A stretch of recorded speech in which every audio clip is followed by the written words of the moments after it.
Jack-9 offsuit, not a bad hand. He has some options here. He can either fold, which means throw his cards away and not risk any money because he doesn't like them. He can call, which means equal the big blind, or he can raise if he really likes his cards. In this instance, we'll say he's just going to flat call. He's going to equal the big blind and try and see a flop.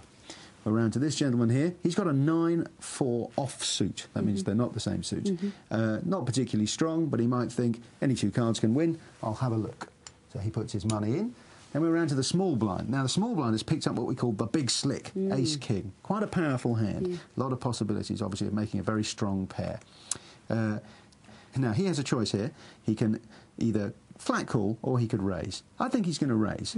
So he'd equal the bet of the big blind and then put an extra bet in, which everybody else now has to equal to stay in the hand. Now, over here, the big blind's got pocket queens, also a very, very powerful hand. So he would certainly have a look at this.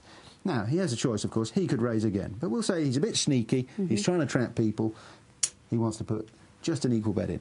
The Jack-9 thinks, oh, God, there's a lot of action over there, but I've come this far, I'll put some money in. So he decides to equal it. He's got possibilities, obviously, of making a straight or perhaps hitting a jack or a 9. The dealer, though, he knows that his cards aren't any good anymore, so he'll throw them away. They'll go in the muck in the middle. There we go. So now everybody who's still in the hand has put an equal amount in. We can go to what's called the flop. Now, these cards are dealt up in the middle. They're community cards, which everybody shares. We start with a burn card. We don't actually set it on fire. It's just taken off the top to show that the cards aren't marked. So that goes there. Then we get what's called the flop. This is 3 community cards dealt in the middle. The action starts to the left of the dealer. Now, our player with the ace has hit an ace, so he's got top pair. He has a choice here. He can either put a lot of money in or he can low play a little. Now, let's say he's in a trapping frame of mind. He thinks, if I bet here, they're going to be scared off, so I'm going to lure them in. I'm going to be the big tempting piece of cheese in the mousetrap.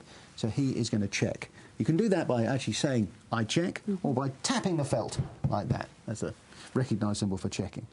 Over here, now the queens, well, he doesn't like the look of that ace, but he's pretty sure that guy hasn't got an ace because he didn't bet. He's been lured in, so he will put some money in. Let's say he puts some money in to find out how good his queens are. Over here, the Jack-9, well, that flop hasn't really hit the Jack-9. There's no 9, there's no Jack, there's very little chance of getting a straight. He knows which way the wind is blowing, so he's going to fold his cards. So once again, we're round to the little blind, and he is going to call that bet. He's going to think, right, I've got him to walk into my trap, it's all going wonderfully well. 2 players are left in the middle, so there's our pot. And we're going to get another community card in the middle. This one's known as 4th Street, or more commonly, the turn. So once again, we burn a card to show there's no shenanigans.